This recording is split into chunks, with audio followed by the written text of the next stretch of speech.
Eh bien, je me souviens très bien de mon premier projet d'aide au développement dans le Sud. C'était en Afrique, dans un petit village, il y a maintenant 15 ans. L'organisation pour laquelle je travaillais avait constaté que les gens n'avaient pas facilement accès à l'eau et que les femmes et les enfants devaient marcher beaucoup et s'approvisionner à la rivière où les éleveurs faisaient également boire leur bétail. Alors vous vous imaginez bien que l'eau n'était pas très propre et vraiment pas de bonne qualité. Beaucoup d'enfants étaient malades d'ailleurs à cause de cette eau. Alors l'organisation a décidé de construire un puits un peu en dehors du village pour permettre à tous d'avoir accès à une eau propre. Et puis nous sommes partis et quand nous sommes revenus quelques années après, eh bien on a constaté que personne n'utilisait le puits. Les femmes continuaient d'aller à la rivière.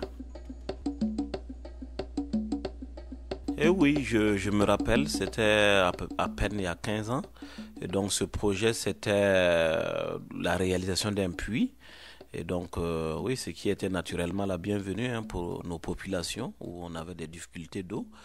Le truc, c'est que finalement, le projet s'est réalisé, mais dans des conditions que nous n'avons pas pu accompagner, que nous n'avons pas pu quand même participer à nos idées. Nous avons rencontré un problème similaire d'abandon de projet dans un autre village. Nous avions construit un petit barrage pour retenir l'eau et la redistribuer pour irriguer plusieurs champs aux alentours. Cela devait permettre aux agriculteurs de cultiver certains produits toute l'année et de développer une culture de maraîchage. C'était un beau projet. Quand nous sommes revenus, le projet était à l'abandon.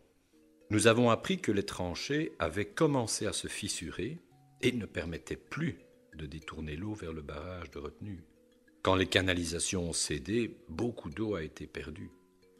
Et certaines exploitations ont été inondées.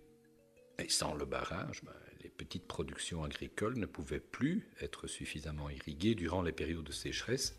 Et beaucoup d'hommes ont quitté le village pour aller travailler en ville.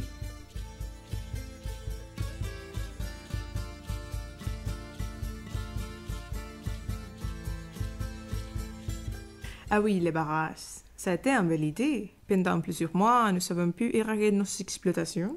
Et puis, quand l'organisation est partie, les gens ont commencé à se disputer. Certains agriculteurs disaient que d'autres prenaient plus d'eau. Tout le monde se disputait, mais quand les canalisations ont commencé à céder, personne n'a voulu réparer. Et disant que c'était pas sa responsabilité, que si les voisins voulaient tellement ces barrages, ils n'avaient qu'à l'assumer. Et les tranchées ont rompu. Nous avons perdu beaucoup d'eau et de terre.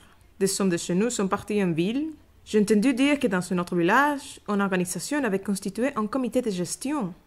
Quand l'organisation est partie, c'est le comité de gestion du barrage qui réglait les disputes et la répartition. Et le comité était constitué de représentants de différents groupes. Ils ont géré les projets depuis le début grâce à des compromis. Dans ce village, les barrages fonctionnent encore. Évidemment aussi, le projet rate parce que les habitants n'ont pas assez d'argent pour l'entretenir. Dans un autre village, c'est ce qui s'est passé. Les habitants n'avaient pas d'argent pour réparer la pompe du puits et en quelques mois, le projet était totalement à l'abandon.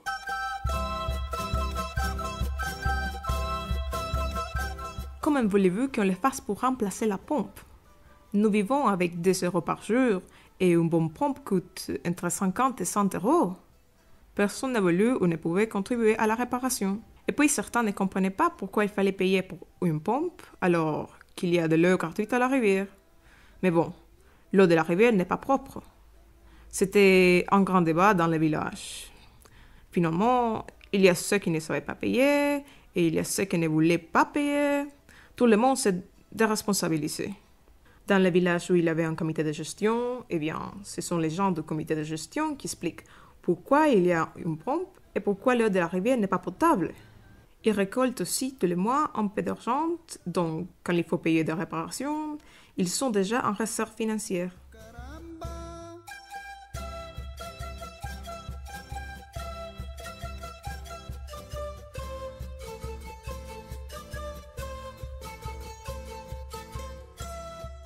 Un dernier exemple est celui d'une petite ville où nous avions construit tout un système d'assainissement d'un quartier. Nous avions installé une station d'épuration très performante, de toute dernière technologie venue des États-Unis.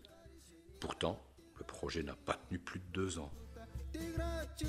C'était une très belle station d'épuration d'eau qui nous a beaucoup aidé, qui a eu vraiment du succès pendant un certain temps. Mais c'est vrai qu'en l'installant, c'était un très bon système assez moderne, très bien. En l'installant, on n'a pas pensé que pour le futur, il fallait quand même qu'on prenne certaines précautions. Voilà, comme on le sait bien, les deux grandes sécheresses qui se sont succédées, voilà, ça se trouve qu'il y a du sable qui est rentré dans le système et le système est tombé en panne. Nous avons essayé comme on pouvait de le réparer avec les moyens de bord, mais ça n'a pas du tout marché parce qu'il fallait des pièces de rechange. Et ces pièces, il fallait les commander depuis les États-Unis. Et voilà, c'était impossible, pratiquement impossible pour nous de nous procurer de ces pièces-là. Et là n'est pas le problème. Même malgré les pièces, il fallait quand même quelqu'un qui est formé pour pouvoir réparer. Et nous, nos gens qui sont censés entretenir le système ne sont pas préparés à réparer ce genre de système et ça pose tout un grand problème. Donc maintenant, elle n'est plus fonctionnelle, elle est bloquée et ça nous bloque tous parce qu'on a pris goût du succès que ça a pu nous apporter.